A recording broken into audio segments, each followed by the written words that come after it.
5 प्राण और मन और बुद्धि, ये अंतःकरण है, सूक्ष्म शरीर। और 5 तत्व का बना हुआ ये स्थूल है, ये मकान जैसा है। वो सूक्ष्म शरीर इसमें रहने वाला व्यक्ति जैसा है, और उसके अंदर जो एनर्जी काम करती है वो कारण शरीर है। ये 3 शरीर हमारे अंदर दिखाई पड़ते हैं, 3 स्तरों का ये शरीर है। इस कारण शरीर अनुगत अन्वय व्यतिरिक्त युक्ति के द्वारा चेतन का प्रतिबिंब विष्णु का रहता है, सूक्ष्म शरीर में ब्रह्मा जी का रहता है, स्थूल शरीर में शंकर जी का निवास रहता है। ये देवता बाहर नहीं होते, ये हम लोग उनकी मूल प्रक्रिया न जानने के नाते हमको भ्रमवश ऐसा लगता है कि भगवान बाहर हैं, मंदिर में बैठे हैं, और कहीं आकाश में स्वर्ग लोक में होंगे, या वैकुंठ लोक में होंगे, या क्षीर सागर में होंगे। ये बहुत सी बातें ऐसी अपनी मौलिक प्रक्रिया न जानने से हमको भ्रम हो जाता है। वास्तव में परमात्मा कहीं नहीं, सब मनुष्यों के अंदर की बातें हैं। कारण शरीर अनुगत चेतन का प्रतिबिंब विष्णु भगवान का है। विष्णु किसे कहते हैं? विश्व अणु स विष्णु। जो ये विश्व में सबसे मालिकुल है, बारीक है, उससे बारीक कोई नहीं है, उसके भेद बुद्धि कोई नहीं जान पाता, और वो सब में प्रवेश कर जाता है। इसलिए सबसे उच्च कोटि का स्थान है उसका। दूसरा, सूक्ष्म शरीर अनुगत चेतन का प्रतिबिंब ब्रह्मा का है। ब्रह्म सूक्ष्म शरीर हमारा क्या करता है? इच्छा करता है। मन, बुद्धि, चिद और अहंकार, ये 4 तत्व से अंतःकरण बना है। मन का काम है संकल्प करना, बुद्धि का काम है निश्चय करना, अहंकार का काम है अहं करना, चित्त का काम है चिंतन करना। तो देखिए, ब्रह्मा के चित्र आपने देखा होगा, 4 मुंह होते हैं, यही 4 अंतःकरण है। शंकर जी के एक मुंह होगा, नहीं तो पंचमुखी होते।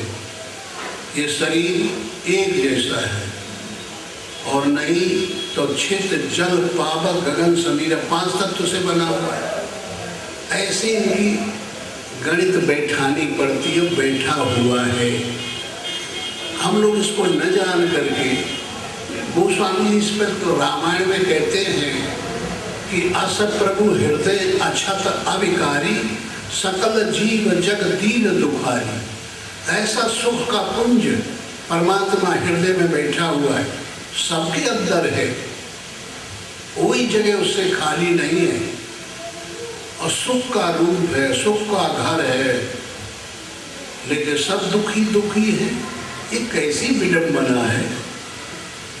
सबके पास में है और कोई नहीं जानता, सब दुखी दुखी है। मेरे विचार से दुनिया में कोई ऐसा आदमी न मिलेगा जो ये कहे कि मुझे पूर्ण सुख प्राप्त है। किसी न किसी दुख से परेशान सब रहते हैं। धन का ढेर लगा के लोगों ने देख लिया, उसमें भी सक्सेस नहीं हुए। पद का प्राप्त करके देख लिए, उसमें भी कोई खास सफलता नहीं मिली।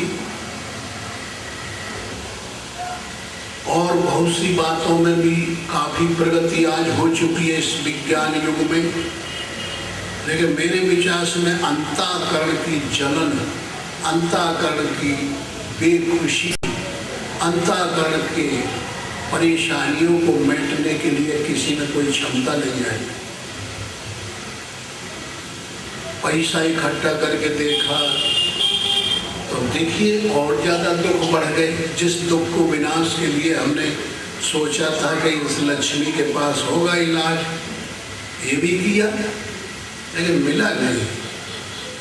अगर ज्यादा हो जाती है जैसे रेड डर, तो कर डर, चोर डर, राज डर, क्या क्या डर आ जाते हैं। जिन भयों को छोड़ना चाहते तो भय पड़ जाते हैं।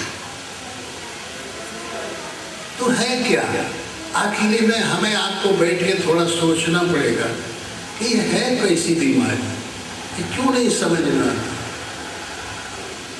ये भी हम पता लगा के बैठे हैं कि भाई भगवान ने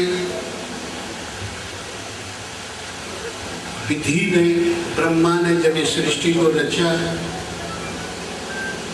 तो रचते रचते अनेक योनियां बनाई और बनाते बनाते 84 लाख योनियां बनाना। लेकिन वो तरीका और सार्वभौमिकता और जानकारी जो आनी चाहिए वो नहीं आ पाई। आखिरी में उन्होंने बहुत जोर लगा के एकाग्रता धारण करके भाई मनुष्य शरीर को बनाया। तो जब परमात्मा के सामने रखा गया तो बहुत निहायत खुश हुए और मारे खुशी के उन्होंने कहा ब्रह्मा तुमने गजब कर दिया, ये तो मेरा घर बनाया, मेरे रहने के लिए मकान बना दिया, मेरा इलाज कर दिया। तो परमात्मा ने अपनी आत्मा को निकाल के इसमें डाल दिया। तब से ये मानव तन घूम रहा है, सबके अंदर आत्मा का निवास है, जो कि परमात्मा का आशीर्वाद है, परमात्मा का स्वरूप है। और वो होते हुए और फिर भी निरर्थक हो रहा है, ये बात कैसी है, समझ में नहीं आती। तो इस बात को समझने के लिए हमें आपको थोड़ा सा मेहनत करनी पड़ेगी। हम आपसे ये नहीं कहते कि जंगल में भाग चलो, घर छोड़ दो, ये जरूरी नहीं है।